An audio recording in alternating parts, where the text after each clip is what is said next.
छात्र Hindi online class के लिए आप सबका स्वागत है। पिछले अवधि में मैंने आपको मेरा देश मेरी माँ पहला भाग पढ़ाया था। आज मैं आपको दूसरे भाग के बारे में चर्चा करने आपके सामने उपस्थित हूँ। विश्वास करता हूँ आप सब पहला भाग को समझे होंगे। आज हम दूसरे भाग के बारे में चर्चा करके आगे बढ़ेंगे।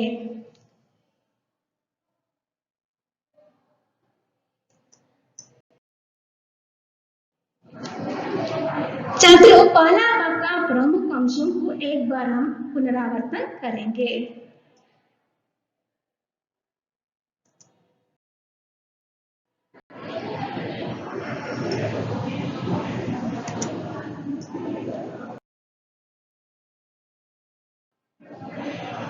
प्रमुख अंश इस तरह है बच्चों। भारत पर दुश्मनों ने आक्रमण किया। सन 1965 में हर तरफ शांति का वातावरण था। कोई आशंका नहीं थी, कोई संशय नहीं थी, लेकिन क्या हुआ? अचानक दुश्मनों ने भारत पर आक्रमण कर दिया। और दूसरा प्रमुख अंश है, छुट्टियां बिताने अपने घर गए सैनिकों को तुरंत वापस आने के आदेश मिला। किस कारण से? क्योंकि जब सन 1965 में कोई आशंका नहीं थी, लेकिन दुश्मनों ने क्या किया? अचानक हमले, भारतीय सेना पर हमले कर दिया। इसी कारण से छुट्टियां बिताने अपने घर गए सैनिकों को तुरंत वापस आने के आदेश मिला। तीसरा अंश है, भारतीय परंपरा सीने पर गोली खाने की है, पीठ पर नहीं। बच्चों, छुट्टियां बिता रहे भारतीय सेना का ही एक मेजर को जब सूचना मिली तो जाने की तैयारी करके उन्होंने मां के पैर छूकर प्रणाम किया। तब उसके मां ने उसे आशीर्वाद देते हुए इस तरह कहता है, इस समय राष्ट्र रक्षा ही प्रत्येक भारतीय का सबसे बड़ा कर्तव्य है। जाओ और दृढ़ता से अपना कर्तव्य का पालन करो। याद रहे, भारतीय परंपरा सीने पर गोली खाने की है, पीठ पर नहीं। चौथा प्रमुख अंश है, इच्चोगिल नहर का मोर्चा भारतीय सेना के लिए चुनौती की दीवार बना खड़ा था। इच्चोगिल नहर कहाँ है बच्चों? इच्चोगिल नहर लाहौर से 14 किलोमीटर दूरी पर है। इस इच्चोगिल नहर को भारतीय सेना की चुनौती का दीवार बना खड़ा था। इसे भेदने का दायित्व मेजर ने स्वीकार कर लिया। जो मेजर अपने मां के पैर छूकर प्रणाम करके उसके आशीर्वाद लेकर आया था, उसी मेजर ने इस चुनौती का दीवार को तोड़ने का दायित्व स्वीकार कर लिया। पांचवा प्रमुख अंश है, मौत की परवाह किए बिना मेजर ने मोर्चा संभाल लिया। युद्ध भीषण रूप से फैलता जा रहा था, लेकिन मेजर ने मौत की परवाह किए बिना मेजर अपने सेना को संभाल कर आगे बढ़ रहे थे। उसके मां की वचन, उसके मां ने क्या कहा था, उस बातों पर ध्यान रखते हुए उन्होंने क्या कर रहा था? आगे बढ़ रहा था। बच्चों, यह पहला भाग का प्रमुख अंश है। आज हम दूसरे भाग के ओर बढ़ेंगे बच्चों।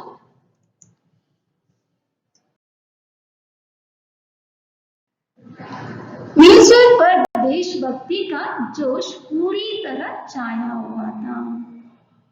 मौके का इंतजार किया जाए इतना समय भी नहीं था, इसलिए वे धड़ाधड़ गोलीबारी करते हुए दुश्मन के टैंकों को ध्वस्त करते आगे बढ़ रहे थे। मेजर पर देशभक्ति का जोश का अर्थ है बच्चों उत्साह, ಹುರುಪು। ಆ ಸೈನಿಕನ ಮೇಲೆ ಎಷ್ಟೊಂದು ಹುರುಪಿತ್ತು ಅಂತಂದ್ರೆ ಆತ ಯಾವುದನ್ನು ಲೆಕ್ಕಿಸದೆ ಏನ್ ಮಾಡ್ತಿದ್ದ? ಯುದ್ಧ ಭೂಮಿಯಲ್ಲಿ ಹೋರಾಡೋದಕ್ಕೆ ಸಿದ್ಧನಾಗಿದ್ದ। ಮೌಕೆ ಕಾ ಇಂತಜಾರ್, ಮೌಕೆ ಅವಕಾಶ ಸಿಕ್ಕಿದಾಗ ಮಾತ್ರ ಶತ್ರುಗಳನ್ನ ಎದುರಿಸಬೇಕು ಅಂತ ಆತ ಅನ್ಕೊಂಡಿರ್ಲಿಲ್ಲ। ಮೌಕೆ ಕಾ ಇಂತಜಾರ್ का अर्थ है ಪ್ರತೀಕ್ಷಾ, ಕಾಯುವಂಥದ್ದು ಆತ ಕಾಯಲಿಲ್ಲ। ಸಮಯನ ನೋಡ್ದಿರ ಆತ ಏನ್ ಮಾಡ್ತಿದ್ದ? ಮುಂದೆ ಸಾಗ್ತಾ ಇದ್ದ। किया जाए इतना समय भी नहीं था, इंतजार करने का समय नहीं है। ಇದು ಕಾಯುವಂತಹ ಸಮಯ ಅಲ್ಲ. ಶತ್ರುಗಳು ನಮ್ಮನ್ನ ಎದುರಿಸಕ್ಕೆ ಬಂದಾಗ ನಾವೇನ್ ಮಾಡ್ಬೇಕು, ಅವರನ್ನ ಎದುರಿಸಕ್ಕೆ ಸದಾ ಸಿದ್ಧರಾಗಿರ್ಬೇಕು. इसीलिए वे धड़ाधड़ गोलीबार करते हुए, इसी कारण से मेजर हमारा वीर ने क्या किया, धड़ाधड़ गोलीबार करते हुए ಆತ ಏನ್ ಮಾಡ್ತಾನೆ, ತನ್ನ ಒಂದು ಗುಂಡನ್ನ ಆರಿಸ್ತಾ ಆತ ಮುಂದೆ ಮುಂದೆ ಸಾಗ್ತಾ ಇದ್ದಾನೆ.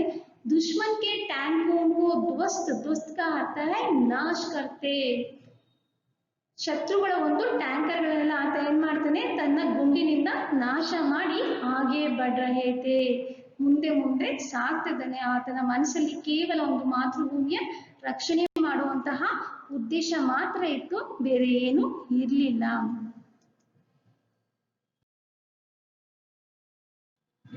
तभी दुश्मन की कई गोलियां एक साथ सनसनाती हुई आई और मेजर के हाथ व पेट में घुस गई. तभी दुश्मन की कई गोलियां, गोली गोलियां एक वचन बहुवचन बच्चों. तभी दुश्मन की कई गोलियां, वीर ने बहुत जोश से क्या कर रहा है, मेजर ने लड़ रहा था, लेकिन दुश्मन की कई गोलियां एक साथ सनसनाती, सनसनाती का अर्थ है निरंतर कंटिन्यूस आगे सुई सुई इस तरह शब्द करते हुए आई मेजर के हाथ व पेट में घुस गई. ಮೇಜರನ ಕೈ ಮತ್ತು ಹೊಟ್ಟೆಗೆ ಏನಾಯ್ತು, ನಿರಂತರವಾಗಿ ಗುಂಡುಗಳು ಬೀಳಕ್ಕೆ ಶುರು ಆಯ್ತು. मगर भारतीय परंपरा सीने पर गोली खाने की है, पीठ पर नहीं. यह बात मेजर को याद आया. उसके माँ ने क्या कहा था बच्चों, जब मेजर ने युद्ध भूमि को जाते समय उसके माँ के पैर छूकर प्रणाम किया था, तब उसके माँ ने उसे इस तरह सुझाव सलाह दिया था, भारतीय परंपरा सीने पर गोली खाने की है, ಪೀಠ್ ಪರ್ ನಹಿ. ನಿಮ್ಗೆಲ್ಲ ಗೊತ್ತು ಮಕ್ಕಳೇ, ನಾವು ಹಿಂದಿನ ಒಂದು ಭಾಗದಲ್ಲಿ ಓದಿದ್ವಿ, ಆತನ ತಾಯಿ ಆತನಿಗೆ ಯಾವ ರೀತಿಯ ಸಲಹೆಯನ್ನ ಕೊಟ್ಟಿದ್ರು ಅಂದ್ರೆ, ಭಾರತೀಯ ಪರಂಪರೆಯಲ್ಲಿ ವೀರರು ಏನ್ ಮಾಡ್ಬೇಕು, ಸೀನೆ ಪರ್ ಎದೆಯ ಮೇಲೆ ಗುಂಡನ್ನು ಹೊಡೆಸ್ಕೊಬೇಕೆ ಹೊರತು ಬೆನ್ನಿನ ಮೇಲೆ ಅಲ್ಲ. ಅಂದ್ರೆ ಇದರ ಅರ್ಥ, ಯುದ್ಧ ಭೂಮಿಯಲ್ಲಿ ವೀರ ಎದೆಗುಂದದೆ ಹೋರಾಟವನ್ನ ಮಾಡಬೇಕು, ಬೆನ್ನು ತೋರಿಸಿ ಓಡಿ ಹೋಗುವಂತವನು ವೀರ ಆಗುವುದಿಲ್ಲ ಅಂತ ಆತನ ತಾಯಿ ಆತನಿಗೆ ಸಲಹೆಯನ್ನ ನೀಡಿದ್ಲು.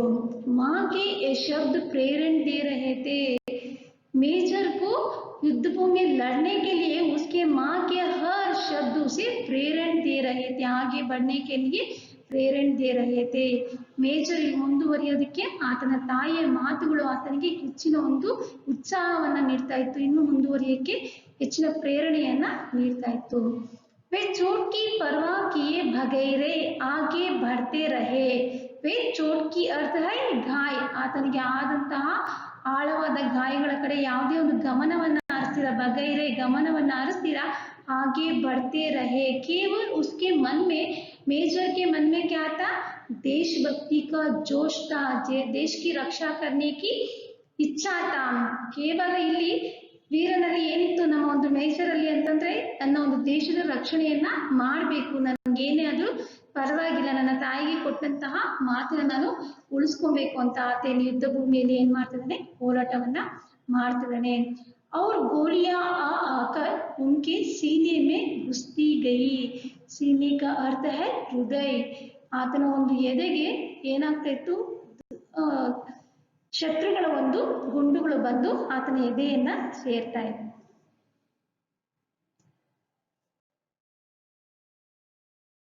स्थिति को समझते हुए उनको पीछे हटने का आदेश जारी किया. मेजर की स्थिति को समझकर उसके सभी अधिकारियों ने उसे पीछे हटने का आदेश जारी किया.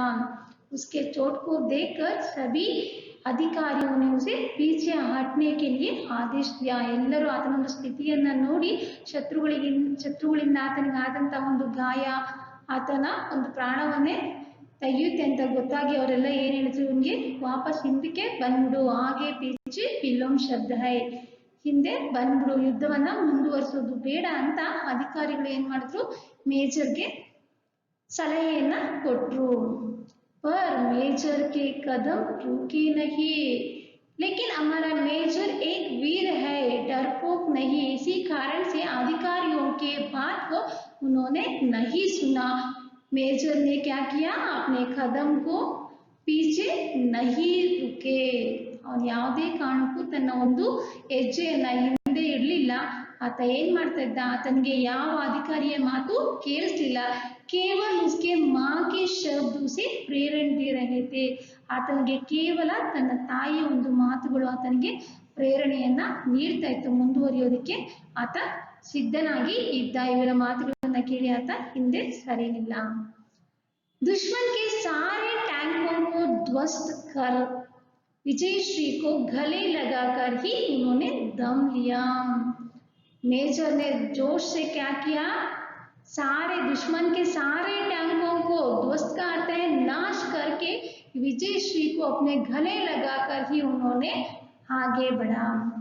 ಇಲ್ಲಿ ನೋಡಿ ಎಷ್ಟು ಚೆನ್ನಾಗಿ ಹೇಳ್ತಾರೆ ಇಲ್ಲಿ ಕವಿಗಳು, ಲೇಖಕರು ಅಂತಂದ್ರೆ, ದುಶ್ಮನ್ಗೆ ಇಡೀ ಶತ್ರುಗಳ ಎಲ್ಲ ಟ್ಯಾಂಕರ್ಗಳನ್ನ ಆತ ಏನ್ ಮಾಡ್ತಾನೆ, ನಾಶವನ್ನ ಮಾಡಿ ತನ್ನ ಒಂದು ವಿಜಯಶ್ರೀ ಪಡೆದ ಮೇಲೆ ಆತ ಏನ್ ಮಾಡ್ತಾನೆ, ಹಿಂದೆ ಬರುವಂತ ಹಿಂದೆ ಬರ್ತಾನೆ ಹೊರತು ತನ್ನ ಒಂದು ಪ್ರಾಣವನ್ನ ಉಳಿಸ್ಕೊಳಕ್ಕೆ ಆತ ಬರ್ಲಿಲ್ಲ. ಶತ್ರುಗಳನ್ನೆಲ್ಲ ಹಿಮ್ಮೆಟ್ಟಿಸಿ ಆತ ಏನ್ ಮಾಡ್ತಾನೆ, ವಿಜಯ ಮಾಲೆಯನ್ನ ಗಲೆಯಲಾಗ ಹಾಕಿದ ತನ್ನ ಒಂದು ಕೊರಳಿಗೆ ವಿಜಯ ಮಾಲೆಯನ್ನ ಆತ ಪಡ್ಕೊಂಡೆ ಆತ ಏನ್ ಮಾಡ್ತಾನೆ, ಯುದ್ಧ ಭೂಮಿಯಿಂದ ಹಿಂದೆ ಸರಿತಾನೆ. तुरंत ही अमृतसर के सैन्य अस्पताल में उन्हें लाया गया. मेजर की स्थिति को देखकर अमृतसर के सैनिक अस्पताल में ಮೇಜರ್ को लाया गया. ಹೆಚ್ಚು ಒಂದು ಆತನ ಒಂದು ಎದೆ ಏನಾಗಿತ್ತು, ಗುಂಡುಗಳಿಂದ ಸೀಳಿ ಹೋಗಿತ್ತು. ಅದೇ ಒಂದು ಆತನ ಪರಿಸ್ಥಿತಿಯನ್ನ ನೋಡಿ ಅಲ್ಲಿ ಅಮೃತಸರದ ಒಂದು ಸೈನಿಕರು ಏನ್ ಮಾಡಿದ್ರು, ಆತನನ್ನ अस्पताल ಅಂದ್ರೆ ಹಾಸ್ಪಿಟಲ್ಗೆ ಕರ್ಕೊಂಡು ಬಂದ್ರು. पर तब तक पूरा सीना गोलियों से छलनी हो चुका था. ಆದ್ರೆ ಅಲ್ಲಿಗೆ ಬರೋಷ್ಟರಲ್ಲಿ, ಆಸ್ಪತ್ರೆಯನ್ನ ಆತ ಸೇರೋಷ್ಟರಲ್ಲಿ ಆತನ ಒಂದು ಎದೆಯ ಭಾಗ ಎಲ್ಲ ಏನಾಗಿತ್ತು, ಗೋಲಿಗಳಿಂದ ಎಲ್ಲ ಹೋಲ್ಸ್, ತೂತುಗಳು ಆಗೋಗಿತ್ತು. ಎಲ್ಲ ಛಿದ್ರ ಛಿದ್ರವಾಗಿ ಆತನ ಒಂದು ಹೃದಯ ಆಗಿತ್ತು.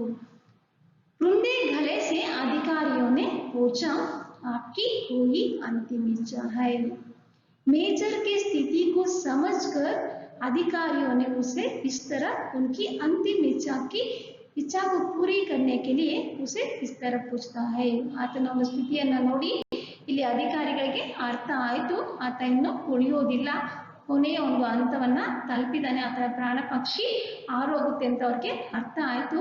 ಅವರು ಆತನನ್ನ ಕೇಳಿದ್ರು, ಅಧಿಕಾರಿಗಳು ಈ ರೀತಿಯಾಗಿ ಮೇಜರನ್ನ ಕೇಳಿದ್ರು, ಆಕಿ ಕೋಯಿ ಅಂತಿಮ ಇಚ್ಛಾ ಹೈ, ನಿಮ್ದು ಯಾವ್ದಾದ್ರು ಕೊನೆಯ ಆಸೆ ಇದೆಯಾ, ಇದ್ರೆ ಹೇಳಿ ಅಂತ ಕೇಳಿದ್ರು.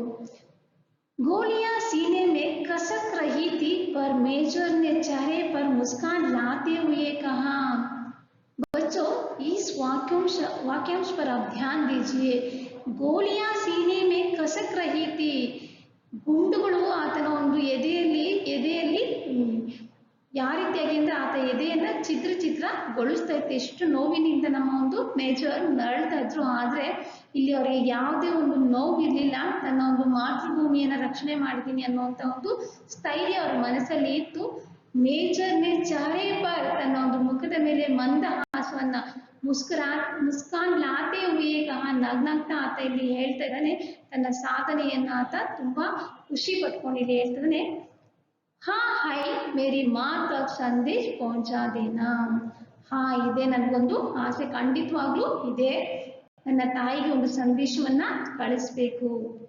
तुम्हारे बेटे ने गोलियां सीने पर ही खाई है, पीठ पर नहीं.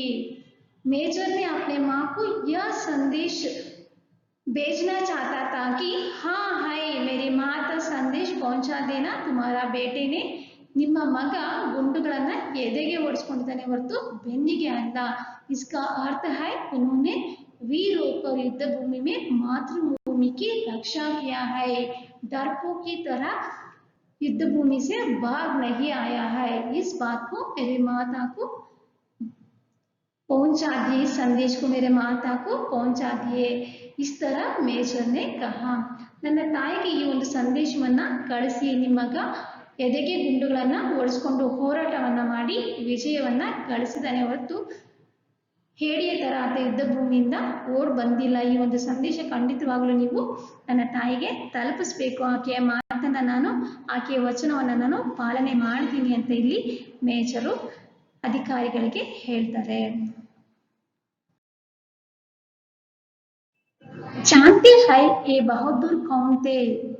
बच्चों आप जानते हैं ये बहादुर कौन थे?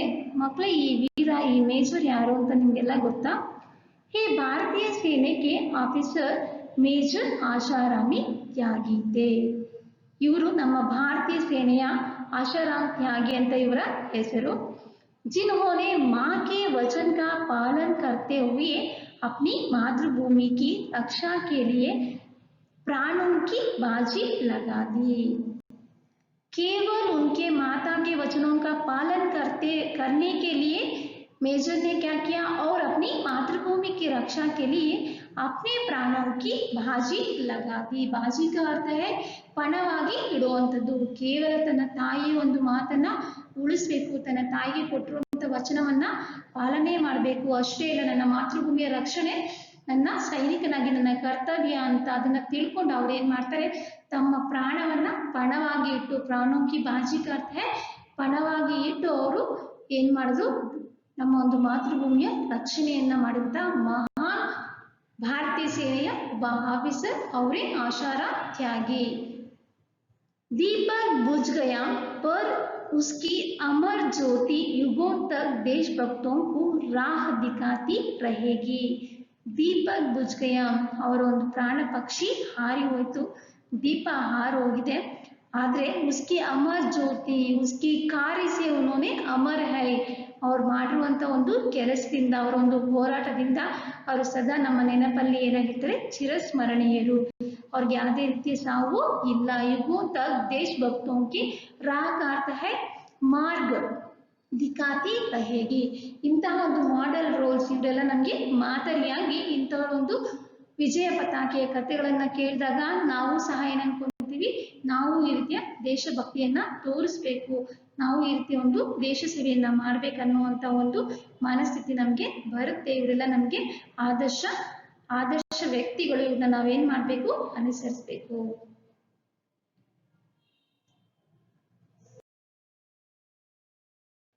बच्चों इस भाग से संबंधित कुछ प्रश्न गृहपाठ के लिए इस तरह है, ध्यान दीजिए. पहला प्रश्न है, मेजर ने अधिकारियों से क्या कहा? बच्चों मेजर ने अधिकारियों से क्या कहा? मेजर ने अधिकारियों से इस तरह कहा, हाँ है, मेरी माँ तक संदेश पहुंचा देना, तुम्हारे बेटे ने गोलियां सीने पर ही खाई है, पीठ पर नहीं. इस तरह मेजर ने अधिकारियों से कहा. दूसरा प्रश्न है, इच्चोगिल नहर कहाँ है? इच्चोगिल नहर कहाँ है बच्चों? इच्चोगिल नहर लाहौर से 14 किलोमीटर की दूरी पर है. और एक बार, इच्चोगिल नहर कहाँ है बच्चों? इच्चोगिल नहर लाहौर से 14 किलोमीटर की दूरी पर है. तीसरा प्रश्न है, मेजर आत्माराम त्यागी ने मातृभूमि की रक्षा में किसकी बाजी लगा दी? मेजर आशाराम त्यागी ने मातृभूमि की रक्षा में अपनी प्राणों की बाजी लगा दी. चौथा प्रश्न है बच्चों, मेजर आत्माराम त्यागी ने किसे दिए हुए वचनों का पालन किया? मेजर आशाराम त्यागी ने उसके माँ को दिए हुए वचनों का पालन किया. पांचवा प्रश्न है बच्चों, युद्ध भूमि को जाते हुए पुत्र के सिर पर हाथ रखकर माँ ने क्या आशीर्वाद दिए? युद्ध भूमि को जाते हुए पुत्र के सिर पर हाथ रखकर माँ ने आशीर्वाद देते हुए इस तरह कहता है, बेटे इस समय राष्ट्र रक्षा ही प्रत्येक भारतीय का सबसे बड़ा कर्तव्य है. जाओ और दृढ़ता से अपना कर्तव्य का पालन करो. याद रहे, भारतीय परंपरा सीने पर गोली खाने की है, पीठ पर नहीं. बच्चों सभी प्रश्नों का उत्तर आप समझ लिया. मैं समझता हूँ आज का दूसरा भाग आप सब लोग समझे होंगे। यदि आपको संशय हो तो व्हाट्सएप ग्रुप में आप पूछ सकते हैं, मैं आपको सब प्रश्नों का उत्तर दे सकता हूँ।